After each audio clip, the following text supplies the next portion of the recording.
Bonjour à tous, aujourd'hui nous allons parler de ces grands projets contestés, des mobilisations de ces militants qui s'y opposent fermement. Vous avez certainement entendu parler dernièrement du barrage de Sivens. Il y a eu des affrontements avec les forces de l'ordre et Rémi Fraisse y a perdu la vie.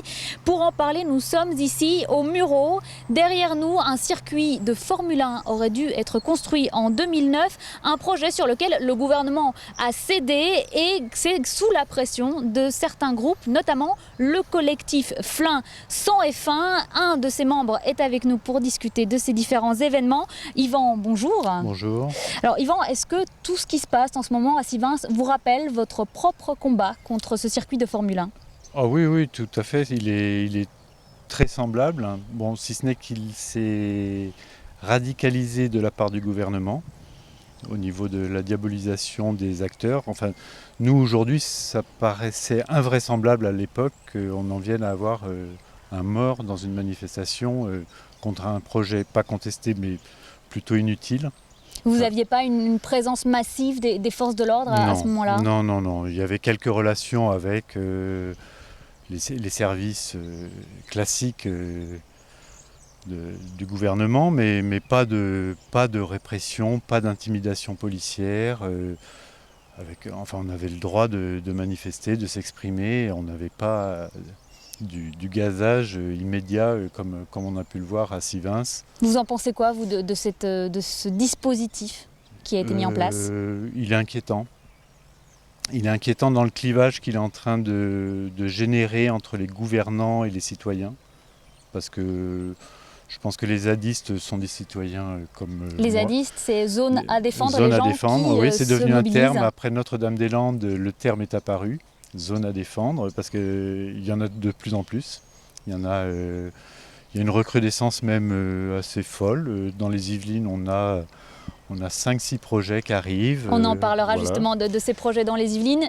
À Sivens, les gens se mobilisent et utilisent eux aussi la force. On dit que ces militants avaient des cocktails Molotov. Pour vous, ça justifie qu'il y ait un dispositif armé comme celui-là ? Le problème, c'est que quand on impose la force d'un côté, quel autre recours que le même à un moment de l'autre part. C'est un moyen de se défendre pour les militants. C'est un dialogue de sourds. Quand un dialogue de sourds s'installe et que les mots ne suffisent pas, qu'il n'y a pas de concertation, qu'il n'y a pas d'écoute de la population, de tous les réfractaires à des projets, et ce n'est pas des réfractaires rétrogrades qui veulent rester sur place dans un choix de développement de société, c'est qui posent des questions, qui veulent savoir ce qui va en être, quelle va être l'agriculture, quel va être le mode de vie, le mode de transport. C'est des questions. Et si ces propos-là ne sont plus écoutés, il y a un moment, c'est un peu du désespoir, mais bon, il n'y a pas d'alternative. À un moment, on est obligé de s'opposer. Enfin, c'est comme ici à l'époque du circuit de Formule 1, on peut faire des tracts, on peut parler, mais quand les pelleteuses arrivent et commencent à creuser, il y a une opposition. Et là, enfin moi, quand je vois des travaux à Sivens menés sous escorte policière, ou même aujourd'hui, j'appelle plus tellement ça de la police, vu comment ils sont équipés, on est au seuil de l'armée. Est-ce que vous pensez que c'est dû à une criminalisation, je vais y arriver, des militants ? C'est une volonté pour essayer de décrédibiliser. Ça, c'est une technique ancestrale de diabolisation d'une opposition, c'est de la criminaliser, de dire. Et d'ailleurs, moi, quand je vois juste après Sivens un groupe politique que j'affectionne pas spécialement appelé à démanteler des groupuscules d'extrême gauche, moi je trouve la conséquence inquiétante. C'est pas. La criminalisation, elle est tactique de la part du gouvernement.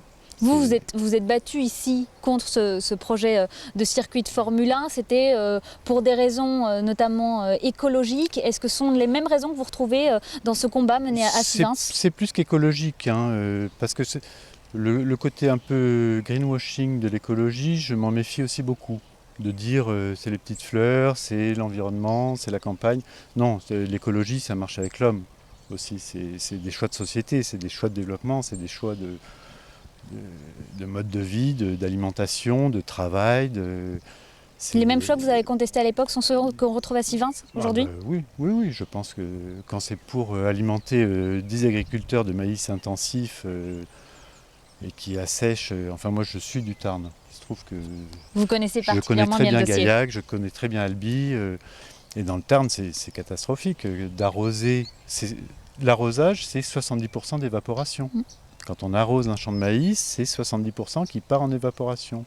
Pour 10 agriculteurs, 8 millions d'euros, on tue quelqu'un à l'arrivée pour maintenir ça. Enfin, il y a un moment, c'est plus ridicule, c'est indécent. Oui, parce que l'objectif premier de ce barrage dans le Tarn, c'est bien entendu de favoriser les cultures pour les agriculteurs présents sur place. On a entendu énormément de réactions politiques ces derniers jours. Tous disent que si le gouvernement recule encore une fois, ce sera une perte d'autorité de ce gouvernement. Qu'est-ce que vous en dites ? Est-ce qu'on peut encore qualifier d'autorité quelqu'un qui ne cherche même plus à transmettre quoi que ce soit à un citoyen quand c'est C'est-à-dire, c'est d'autoritarisme, vous voulez parler, c'est plus d'autorité. veut dire Il perd son autoritarisme. Parce que ce sont des projets imposés, vraiment, c'est ça que vous voulez dire ? C'est carrément, ça passe outre toutes les formes de concertation et de démocratie. Ça a été validé pourtant par le Conseil général, qui est représentatif d'une certaine non, démocratie. mais c'est plus représentatif, là, c'est des bureaucrates, c'est des gens qui ont un tableur Excel, un montant. C'est des négociations où je pense que la finalité du projet, je ne sais même pas si ça l'intéresse vraiment. Et comment vous avez fait, vous, à l'époque, pour ce circuit de Formule 1, donc en 2009, pour que le gouvernement plie ?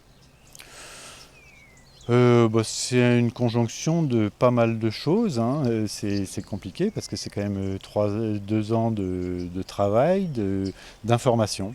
C'est d'abord informer les gens et pas chercher à les convaincre. C'est diffuser de l'info, diffuser, expliquer ce qu'il en est, qu'est-ce qu'on veut faire.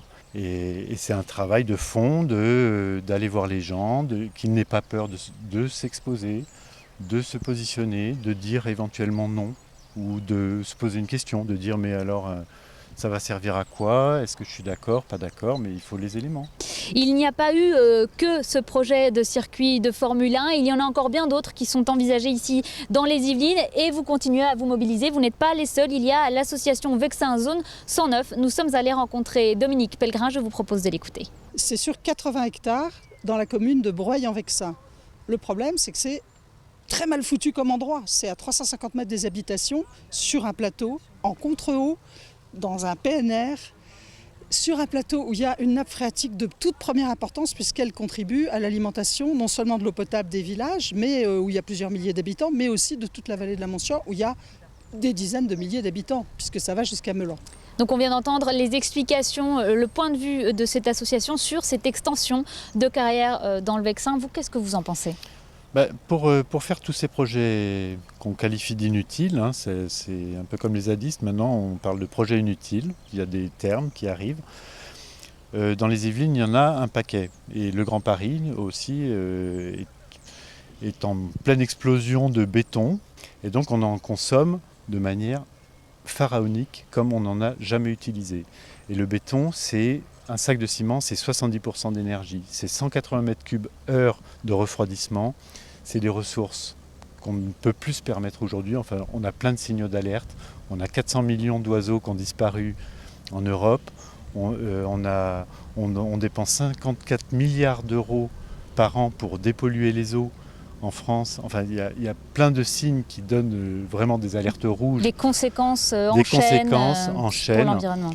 Et surtout l'agriculture. L'agriculture, aujourd'hui, on mange du pétrole, on mange des fraises qui viennent d'Andalousie, on mange du pétrole. Est-ce qu'il y a d'autres projets comme celui-là, avec du béton ou de projets inutiles, comme vous disiez, qui sont... Dans les Yvelines, il y en a quelques-uns. Il y a le viaduc de la RD 154, anciennement appelé C13F13. Il y a une station de ski potentielle à Elancourt. Il y a un port industriel qu'on veut faire. Il y en a partout. Merci beaucoup Yvan d'avoir été avec nous. Je rappelle que vous êtes membre du collectif Flins sans F1. Vous pouvez retrouver tous les renseignements sur le site de ce collectif. Tout de suite, Grand Angle continue avec la chronique cinéma.